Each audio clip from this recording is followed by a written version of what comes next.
Berlin. Novembre 1884. Palais du chancelier à Bismarck. Une conférence internationale est organisée, sous le nom de Conférence de Berlin. Aujourd'hui, cette conférence est oubliée. Elle a pourtant scellé le destin de l'Afrique pour les siècles à venir. Son objectif était de se mettre d'accord entre occidentaux sur des règles d'occupation du continent. Deux conceptions s'opposent. D'un côté, Bismarck entend garantir la liberté de navigation et de commerce dans toute la zone. De l'autre, le Portugal, soutenu par le président du Conseil français Jules Ferry, conçoit les colonies comme un monopole commercial détenu par la métropole.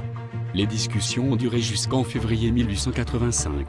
Aucun Africain n'y sera convié, mais les diplomates qui ne connaissent pas l'Afrique et n'y mettront jamais les pieds, y traceront des frontières. L'Afrique fascine. Et en premier lieu, le baron de Courcelles. C'est précisément le baron de Courcelles qui a convaincu Jules Ferry de se lancer dans l'aventure coloniale. Face à lui, Sir Edward Mallet, dont le rôle a été décisif, 2 ans plus tôt, dans la conquête de l'Égypte par l'Angleterre, aux dépens de la France.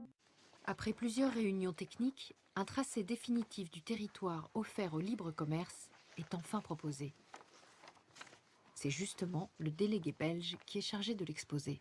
Le territoire offert au libre commerce sera délimité par les crêtes du Nil au nord, du lac Tanganyika à l'est, du Zambèze et de la Lodgé au sud. Pour la première fois, les Occidentaux s'offrent au cœur de l'Afrique un territoire à exploiter, tracé à la règle et au cordeau, au milieu des peuples, sans même savoir ce qu'ils recèlent.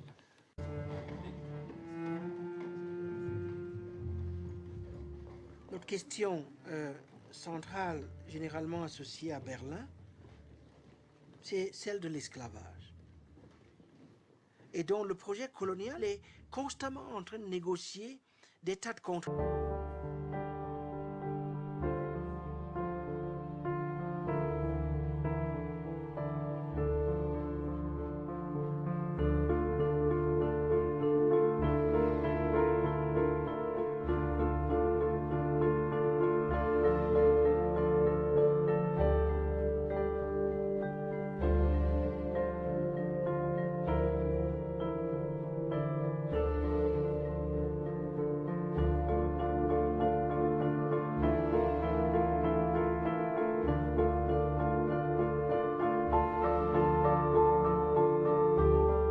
Thank